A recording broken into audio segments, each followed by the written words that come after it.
بسم اللہ الرحمن الرحیم الحمد للہ وکفى وسلام علی عبادہ الذین اصطفى اما بعد فإن خیر الحدیث کتاب اللہ وخیر الہدی ہدی محمد صلی اللہ علیہ وسلم وشر الامور محدثاتها وكل محدثة بدعة وكل بدعة ضلالة وكل ضلالة في النار فقد قال الله تبارك وتعالى في القرآن المجيد والفرقان الحميد فأعوذ بالله من الشيطان الرجيم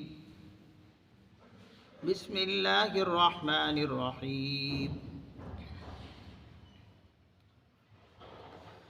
وَإِن كُنتُمْ فِي رَيْبٍ مِّمَّا نَزَّلْنَا عَلَىٰ عَبْدِنَا فَأْتُوا بِسُورَةٍ مِّن مِّثْلِهِ وَادْعُوا شُهَدَاءَكُم مِّن دُونِ اللَّهِ إِن كُنتُمْ صَادِقِينَ فَإِن لَّمْ تَفْعَلُوا وَلَن تَفْعَلُوا فَاتَّقُوا النَّارَ الَّتِي وَقُودُهَا النَّاسُ وَالْحِجَارَةُ أُعِدَّتْ لِلْكَافِرِينَ وَبَشِّرِ الَّذِينَ آمَنُوا وَعَمِلُوا الصَّالِحَاتِ أَنَّ لَهُمْ جَنَّاتٍ تَجْرِي مِن تَحْتِهَا الْأَنْهَارُ كلما رزقوا منها من ثمرة رزقا قالوا هذا الذي رزقنا من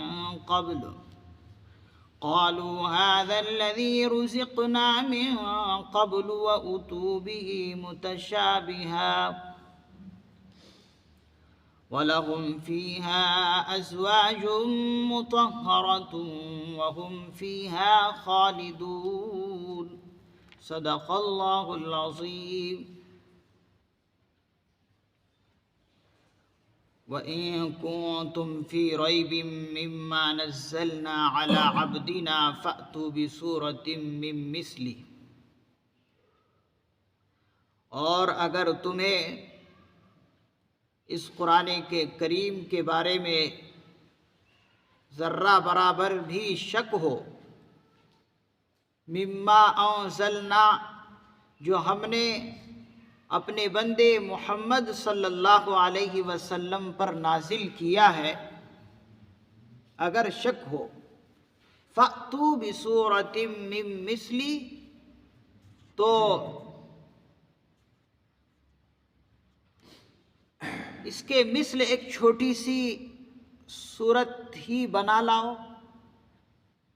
اگر تمہیں شک ہے اس قرآن کریم کے بارے میں جو ہم نے اپنے بندے پر نازل فرمایا ہے، تو تم اسی جیسی ایک صورت ہی بنا لاؤ۔ وَادْعُوا شُهَدَاءَكُم مِّن دُونِ اللَّهِ اور اگر تم سچ ہو اللہ کے سوا تو تم اپنے تمام مددگاروں کو بھی بلا لو۔ اگر تم اپنی بات میں سچے ہو تو اللہ کے سوا جو تمہارے جتنے مددگار ہیں سب کو بلا لو۔ وَادْعُوا سب کو بلا لو، شُهَدَاءَكُم جو تمہارے مددگار ہیں ان سب کو بلا لو اللہ کے علاوہ اگر تم سچے ہو۔ حضرات مفسرین اعظام نے فرمایا کہ اوپر کی آیت میں اللہ رب العزت نے توحید خداوندی کو بیان کیا، اعبدوا ربکم الذی خلقکم، کہ تم اپنے پروردگار کی عبادت کرو جس نے تمہیں پیدا کیا۔ تو اس کے اندر کیا ہے؟ اس کے اندر بتایا کہ اپنے اللہ کو پہچانو جس نے تمہیں پیدا کیا، اور پھر اس کے بعد اللہ تعالیٰ کی صفتیں گنوائی کہ کیا کیا صفتیں ہیں، جیسے کہ بتایا الذی جعل لکم الارض فراشا، یہ اللہ تعالیٰ ہی کا کام ہے کہ وہ تمہیں زمین کو بچھونا بنایا تمہارے لیے، والسماء بناء، آسمان کو چھت بنایا، وانزل من السماء، اور آسمان سے پھر بارش برسایا، فاخرج به من الثمرات، پھر اس بارش کے ذریعے سے پھل اور پودے اگائے۔ یہ تمام کی تمام صفتیں اللہ تعالیٰ کی گنائی اور اللہ کی وحدانیت کو بیان کیا اوپر کی آیت میں۔ اس آیت مبارکہ میں اللہ رب العزت رسالت محمدی صلی اللہ علیہ وسلم کو ثابت کر رہے ہیں۔ قرآن کریم کے اندر زیادہ طور پر 3 چیزوں کو بیان کیا گیا، 3 چیزوں پر زور دیا گیا۔ ایک، اللہ کی وحدانیت پر زور دیا گیا کہ اللہ ایک ہے، اللہ بے نیاز ہے، یعنی توحید خداوندی پر زور دیا گیا۔ اور دوسری چیز رسالت محمدی صلی اللہ علیہ وسلم کو بیان کیا گیا، یعنی اللہ کے پیغمبر کو سچا رسول جانو، سچا نبی جانو، اور یہ جانو کہ اس پر یہ کلام الہی اترا ہے۔ تو رسالت محمدی صلی اللہ علیہ وسلم کو اس آیت مبارکہ میں ذکر کیا گیا، اور اسی طریقے سے آخرت کو بھی اگلی آیت میں اللہ تعالیٰ ذکر کریں گے۔ تو یہاں پر یہ آیت لا کر اللہ رب العزت نے رسالت کو ثابت کیا ہے۔ وہ کس طرح؟ اللہ رب العزت فرما رہے ہیں کہ ایک مکے کے کافروں مشرکوں، مکے کے کافروں کا اکثر کیا کہنا ہوتا تھا؟ وہ کہتے یہ تھے کہ یہ جو محمد صلی اللہ علیہ وسلم ہمارے سامنے چھوٹی چھوٹی آیتیں یا کیا کیا یہ ہمارے سامنے جو پیش کرتے ہیں، یہ کوئی قرآن وغیرہ نہیں ہے، یہ ایک ان کا خود بنایا ہوا کلام ہے۔ کیا سمجھتے تھے کفار مکہ؟ کہ یہ جو پیغمبر ہمارے سامنے آیتیں پڑھ پڑھ کے سناتے ہیں، یہ کوئی اللہ کا کلام وغیرہ نہیں ہے، بلکہ یہ خود اپنا بنایا ہوا کلام ہے، کہ خود اس نے گھڑا ہے اور یہ خود یہ کلام بنا لیتا ہے۔ ان کو یہ بات کہنے سے پہلے یہ سمجھنا چاہیے کہ یہ تو پیغمبر بالکل امی تھے، دنیا میں آئے تو کچھ بھی ان کا سہارا نہیں، جب دنیا میں آئے تو والد محترم نہیں، والد کا سایہ اٹھ گیا، پھر اس کے بعد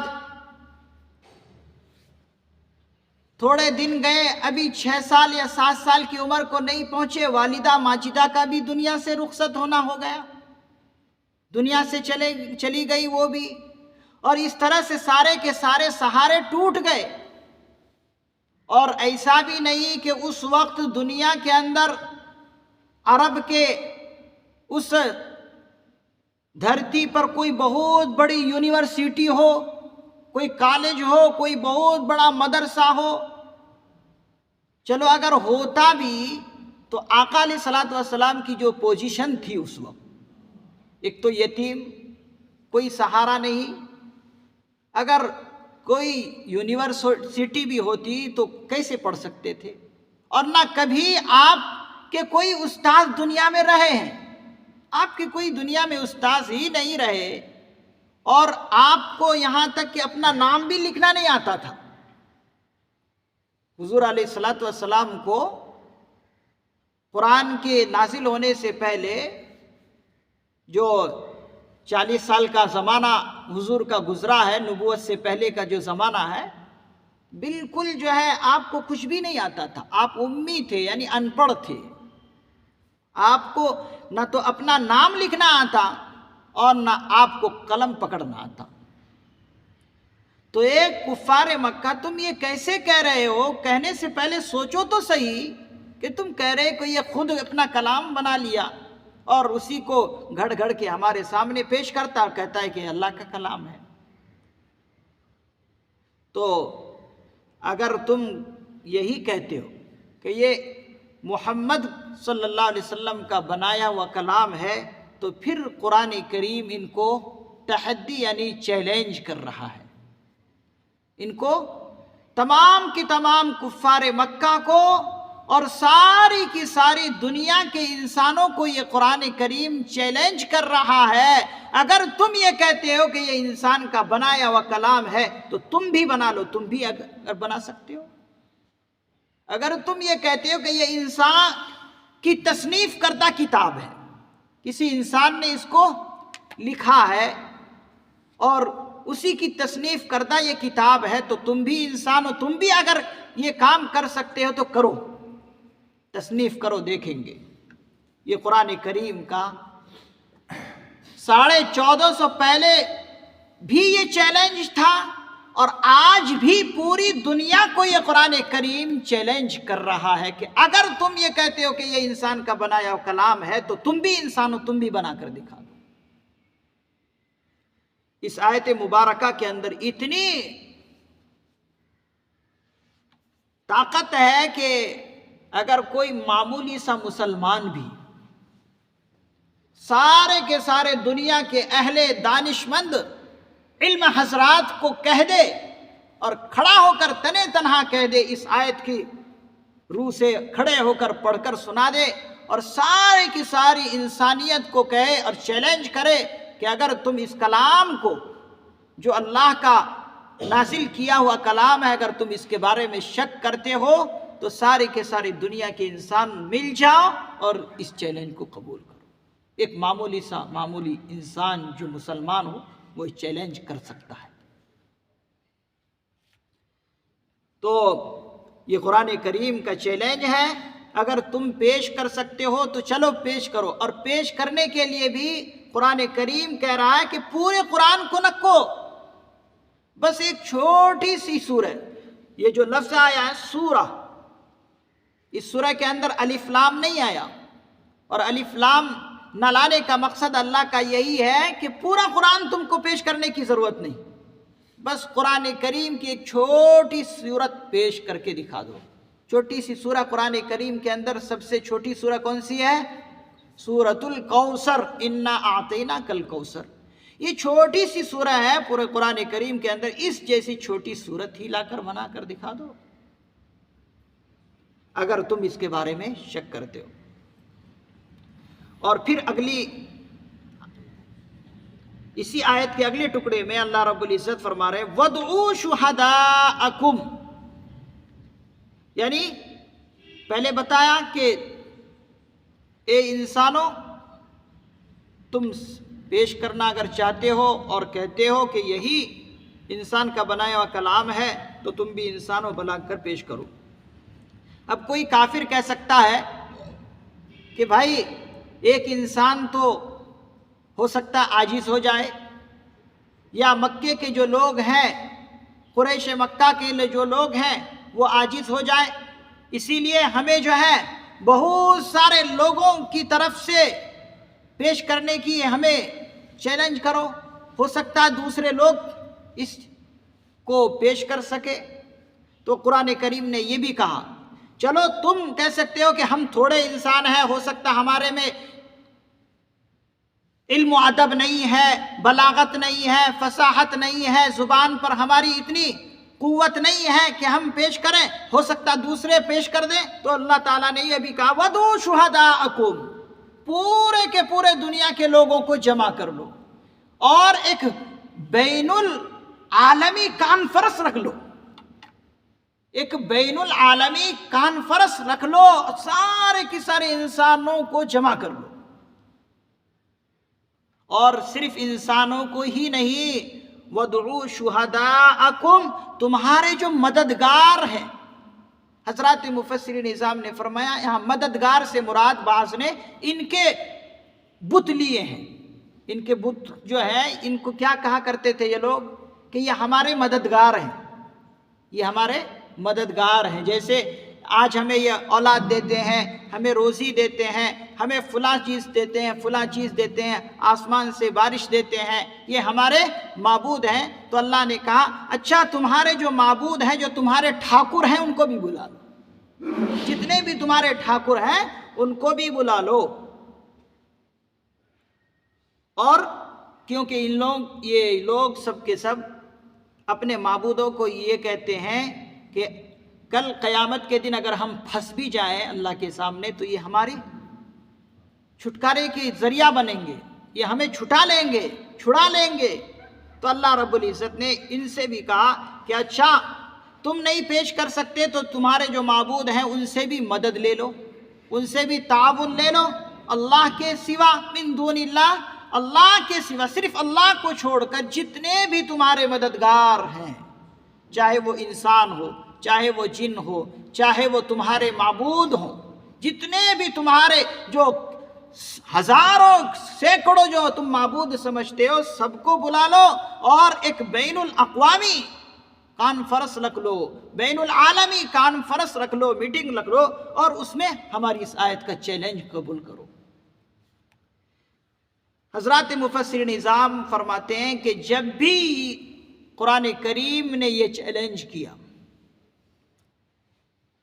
کسی کو آنے کی آگے طاقت نہیں ہوئی، ہمت نہیں ہوئی۔ وہ لوگ سمجھتے تھے کہ ہم بھی زبان داں ہیں، ہم بھی عربی ادب کے قواعد سے، ضابطوں سے پوری طرح واقف ہیں، ہم بھی پیش کر سکتے ہیں۔ شروع میں تو یہ کہنے لگے، لیکن جب قرآن نے یہ چیلنج کیا تو پھر آگے کوئی نہیں آئے۔ پھر سب کو ایسا محسوس ہوا کہ گویا کہ سب کو کسی سانپ نے سونگھ لیا ہے، ایک قدم بھی پھر کوئی آگے نہیں بڑھائے۔ ایسا محسوس ہونے لگا کسی سانپ نے ان کو سونگھ لیا ہے کہ اب یہ ذرہ برابر بھی ہلتے نہیں آگے اس چیلنج کو قبول کرنے کے لیے۔ تو اس وقت بھی یہ قرآن کریم کا چیلنج تھا اور آج بھی چیلنج ہے اور قیامت تک یہ چیلنج ہے، کوئی پیش نہیں کر سکتا۔ تو قرآن کریم نے کہا اگر تم سچے ہو تو پیش کرو۔ پھر قرآن کریم آگے خود کہتا ہے فَإِن لَّمْ تَفْعَلُوا فَإِن لَّمْ تَفْعَلُوا، پس تم یہ کام نہیں کر سکو گے۔ فَإِن لَّمْ تَفْعَلُوا، پس تم یہ کام نہیں کر سکو گے۔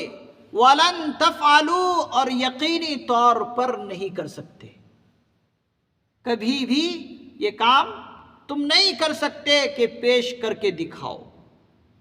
قرآن کریم نے ان کو غیرت دلائی، ان کو جھنجھوڑا کہ دعویٰ کرنے کا تو دعویٰ کر بیٹھے تم کہ یہ انسان کا کلام ہے، لیکن اب جو یہ ہمارا چیلنج ہے اس کو قبول کرو۔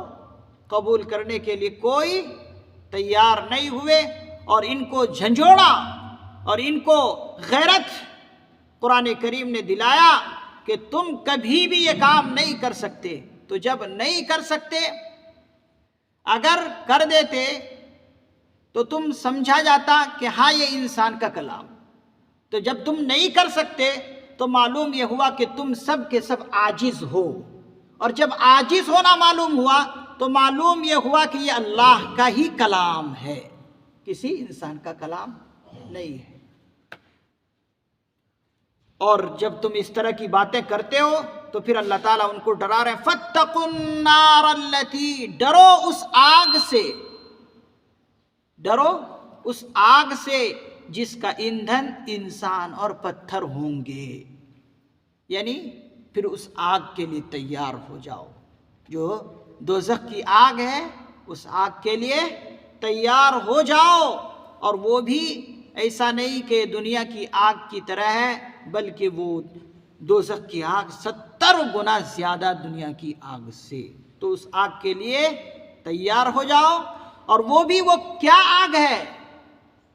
وہ آگ جو ہے وہ تمہیں جیسے دشمنوں کو، اسلام کے دشمنوں کو، قرآن کریم کے دشمنوں کو، رسول اللہ صلی اللہ علیہ وسلم کی مخالفت کرنے والے تم ہی دشمن ہو، تمہاری ہی ذریعے سے اس دوزخ کی آگ کو دہکایا جائے گا، تم ہی انگارے ہوں گے وہاں کے، تم ہی انگارے ہوں گے۔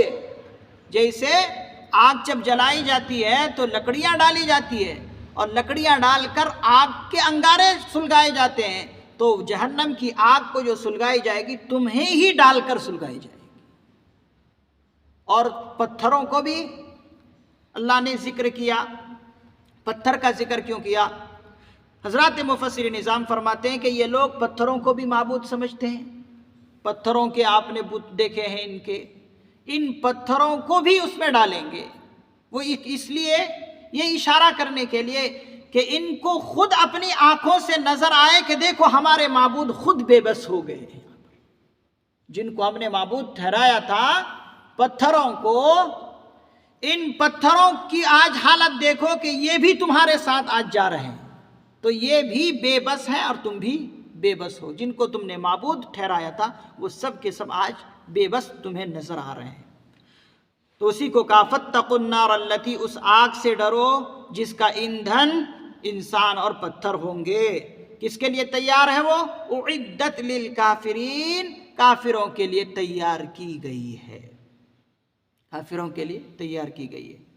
قرآن کریم کو یہ کافر لوگ اگرچہ زبان سے اس کو حق نہیں سمجھتے تھے، لیکن ان کا دل بھی کہتا تھا کہ یہ قرآن کسی انسان کا کلام نہیں ہے۔ کتنے کے واقعات پیش آئے ہیں، زبان سے ظاہر نہیں کر سکتے تھے، اس لیے کہ ان کے جو بڑے ہوتے ہیں وہ جو ہے ان کو طرح طرح سے پریشان کرتے اور ان کو غیرت دلاتے کہ تم تو خود اپنے باپ داداؤں کی دھرم پر نہیں ہو اور دوسرے کو کہتے ہو کہ اپنے باپ داداؤں کو نہ چھوڑو، تم خود اس کو حق مانتے ہو۔ تو اس لیے وہ لوگ اپنی زبان سے ظاہر نہیں کرتے تھے، دل میں قرآن کو مانتے تھے کہ یہ سچا کلام ہے، انسان کا کلام نہیں۔ اس پر مفسرین نظام نے ایک واقعہ لکھا کہ اس قرآن کریم کے یہ اتنے سننے کے عاشق رہتے تھے کہ چھپ چھپ کر اس قرآن کریم کو سنا کرتے تھے یہ کافر لوگ، چھپ چھپ کر۔ آج تو ہمارے پاس قرآن ہے تو اس کا شوق ہی نہیں ہے کہ ہم اس کو سنیں، اس میں اللہ رب العزت کیا کہہ رہے ہیں، لیکن کافر لوگ اس قرآن کریم کو شوق سے سننے کے عاشق ہوتے تھے، رات کی تنہائی میں نکل نکل کر چھپ چھپ کر سنتے تھے۔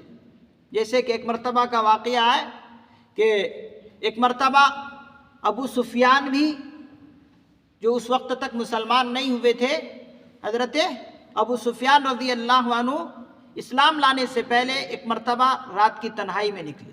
ادھر ابو سفیان نکلے، دوسری طرف ابو جہل نکلے، اور تیسری طرف اخنس بن شریق، یہ بھی ایک سردار ہے کفار مکہ کے۔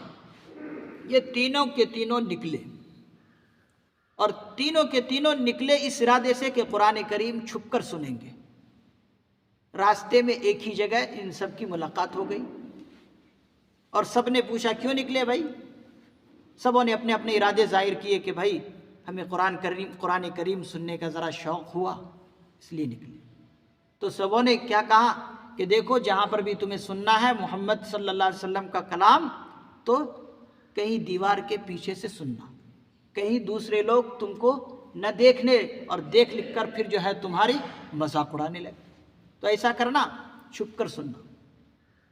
تو سب کے سب چھپ کر سننے لگے۔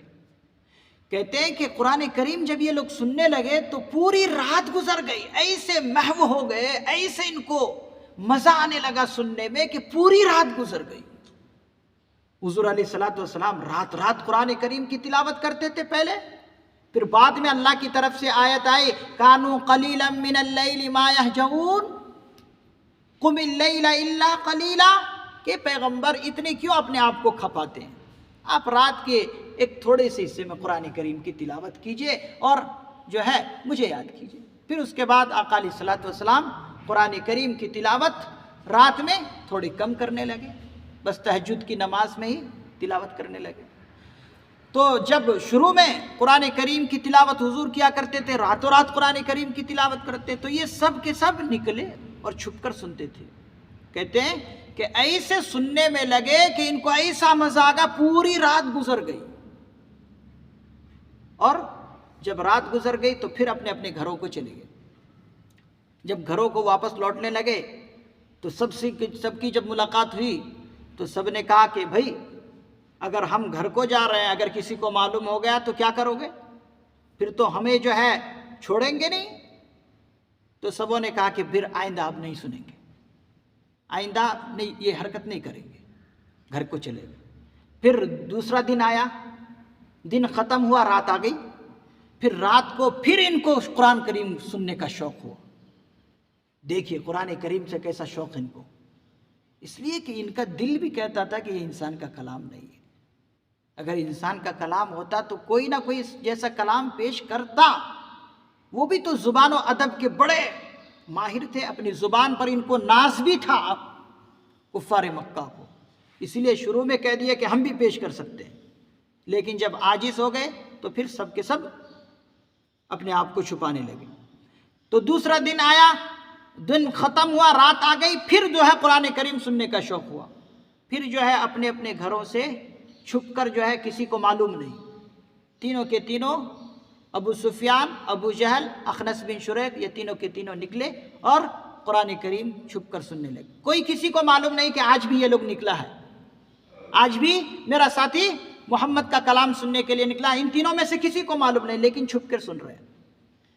پھر کہتے ہیں کہ جب سننے لگا، کہتے ہیں کہ پھر ان کو ایسا مزہ آیا کہ محو ہو گئے اور مزے آنے لگے۔ کہتے ہیں کہ پھر جو ہے دوسری رات بھی گزر گئی۔ جب رات گزر گئی پھر گھروں کو جانے لگے، پھر جو ہے ایک دوسرے کو کہنے لگے کہ بھائی کل تو تم نے وعدہ کیا تھا کہ نہیں سننے آئیں گے، پھر تم آج کیوں آئے؟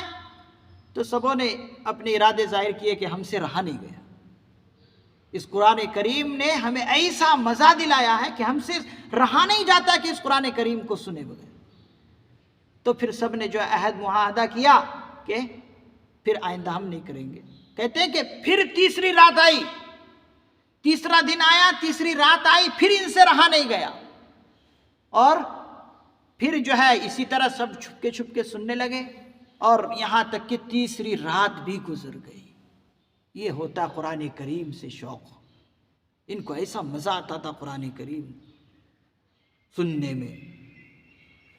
جب تیسری رات گزر گئی، سب کے سب جانے لگے واپس، تو اب جو ہے بہت پکی انہوں نے وعدے کیے، تینوں نے وعدے کیے کہ دیکھو اب آئندہ یہ حرکت کسی سے نہیں ہونا، اگر ہوا تو ہم سب جو ہیں ذلیل اور خوار ہو جائیں گے، اور پورے مکے میں ہم جو ہے اعلان کر دیں گے۔ جب تیسری رات گزر گئی، معاہد و معاہدہ ہو گیا، گھروں کو پہنچے سب، تو کہتے ہیں کہ اخنس بن شریق اپنے گھر سے اٹھا اور اٹھ کر جو ہے ابو جہل کے گھر گیا، اپنی لاٹھی اٹھائی، اس نے لاٹھی اٹھا کر ابو جہل کے گھر گیا، ابو سفیان کے گھر گیا۔ پہلے ابو جہل کے گھر گیا، اس سے پوچھا کہ بتاؤ اس قرآن کریم کے بارے میں تمہارا ارادہ کیا ہے، اور تم اس قرآن کریم کے بارے میں کیا کہتے ہو؟ ابو جہل نے اپنی دل کی بات بتائی کہ دیکھ اے اخنس بن شریق، میرا دل تو یہی کہتا ہے کہ یہ قرآن اللہ کا ہی کلام۔ دیکھا قرآن کریم کی سچائیت کو یہ بھی چھپا نہیں سکے، اعتراف کر بیٹھے۔ دل میں کیا کہا انہوں نے کہ میرا دل بھی کہتا ہے کہ یہ قرآن انسان کا قرآن نہیں ہے، بنایا ہوا کلام نہیں، بلکہ یہ اللہ کا ہی کلام۔ پھر اخنس بن شریق ابو سفیان کے گھر گئے، ان سے بھی پوچھا بھائی اب تو بتاؤ، میں تنہائی میں تمہارے پاس آیا ہوں، تمہارا دل کیا کہتا ہے اس قرآن کریم کا جو ہم سن رہے تھے 3 دن سے، اس قرآن کریم کے بارے میں تمہارا دل کیا کہتا ہے، ارادہ ظاہر کرو، کیا ہے، کیا یہ حق ہے کہ جھوٹ ہے؟ ابو سفیان بھی کہتا ہے کہ میرا بھی دل یہی کہتا ہے کہ یہ قرآن کریم حق ہے، یہ قرآن کریم انسان کا کلام نہیں ہے بلکہ اللہ کا کلام ہے۔ اور اخنس بن شریق نے بھی ظاہر کیا کہ میں بھی یہی کہنا چاہ رہا تھا کہ یہ قرآن کریم بالکل سچا ہے اور حق ہے، میں بھی اعتراف کرتا ہوں۔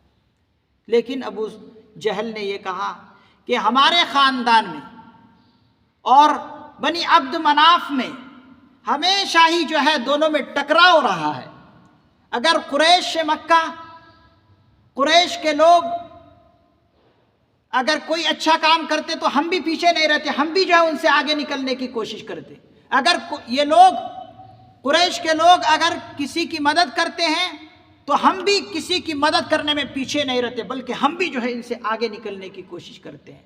اب تو ایسا ہو گیا، ان کے لوگوں نے تو یہ کہہ دیا اب تو قرآن کریم اس خاندان میں اتر آیا اور حضور علیہ الصلوۃ والسلام پر اترا، اب تمہارا ان سے مقابلہ کیسے ہوگا؟ تو ابو جہل نے، اخنس بن شریق نے، اور ان کے تمام عقبہ ابن معیط اور ان کے جتنے بھی بڑے بڑے سردار تھے، سبوں نے کہا ہم ان کا جو مقابلہ کریں گے محمد کا صلی اللہ علیہ وسلم، ہم زور سے، طاقت کے زور سے مقابلہ کریں گے، طاقت کے زور سے مقابلہ کریں گے۔ لیکن طاقت کب تک؟ جب تک وہ زندے رہے، لیکن جب مر گئے تو پھر اب کہاں سے طاقت ان کی چلے گی؟ تو یہاں کہنے کا مقصد قرآن کریم کا یہ ہے کہ ان دشمنوں نے بھی قرآن کریم کے حق کو تسلیم کیا ہے اور اعتراف کیا ہے کہ یہ قرآن کریم سچا کلام ہے، کسی انسان کا کلام نہیں بلکہ اللہ کا کلام ہے۔ اگلی آیت میں اللہ رب العزت نے پھر جو ہے مومنوں کو بشارت دی ہے۔ اللہ کا یہ دستور ہے، قرآن کریم کا دستور ہے، جہاں پر بھی کافروں کا، اپنے دشمنوں کا ذکر کریں گے، اپنے ماننے والوں کا بھی فوراً ذکر کر دیں گے۔ یہ اللہ کو اپنے ماننے والوں سے اتنی محبت ہوتی ہے کہ اپنی محبت کا ذکر کہیں نہ کہیں چھوڑ دیتے ہیں۔ تو پھر وَبَشِّرِ الَّذِينَ آمَنُوا سے ایمان والوں کو بشارت دی جائے گی، ان کے ایمان پر کیا کیا اللہ تعالیٰ نے چیزیں رکھی ہے، کیا کیا انعامات ہیں، ان کا ذکر ہے۔ اللہ رب العزت سے دعا ہے کہ اللہ رب العزت ہمیں بھی قرآن کریم سے شوق اور ذوق نصیب فرمائے، قرآن کریم کی تلاوت نصیب فرمائے، اس کو بہت ہی دل کے ساتھ سننے اور پڑھنے کی اللہ تعالیٰ توفیق نصیب فرمائے۔ سبحان اللہ وبحمدہ، سبحانک اللہم وبحمدک، ونشہد ان لا الہ الا انت، ونستغفرک ونتوب الیک۔ سبحان ربک رب العزت عما یصفون، وسلام علی المرسلین، والحمد للہ رب العالمین۔